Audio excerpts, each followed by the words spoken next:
వామ్మ తల్లి! నీ good omelette కోసం ఎన్ని రోజులు వెయిట్ చేయాలి? ఇంక వీడియో పెడతావా? పెట్టవా? అని తిట్లొచ్చేటట్టు చేస్తున్నాను గదా! ఏం లేదండి. కొంచెం బిజీగా ఉండి వీడియో అయితే లేట్ అయిపోయింది. ఇగ తిప్పలేక, తిరగలేక అది తిరగట్లేదు. నన్ను తిప్పనీయట్లేదు. మొత్తానికైతే ఇలా చెక్క గంటెతోటి, స్టీల్ గంటెతోటి అయితే తిప్పేసా. తిప్పేసినంక "నువ్వే తింటావా మొత్తం నాకు పెట్టవా?" అని గ్యాస్ అడిగింది స్టవ్వు.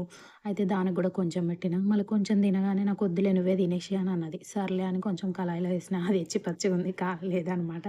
అందుకే వేసేసినా అనమాట. కొంచెం ఏంటి అన్నీ మళ్ళీ యాస్టీజ్‌గా అవన్నీ యేసుకొని మంచిగా 2 వైపులా మళ్ళీ కాల్చుకొని ఇట్లా బ్రౌన్ కలర్‌లోనే కాల్చుకోండి. మాడిపోతే టేస్టు చెండాలంగుంటది. అందుకోసమని నేను మంచిగా ఇట్లనే కాల్చుకొని మళ్ళా తిరిగేసినాననమాట. తిరిగేసినప్పుడు ఈజీగా తిరిగేసిన. అసలు ఎక్సలెంటు అనుకోండి.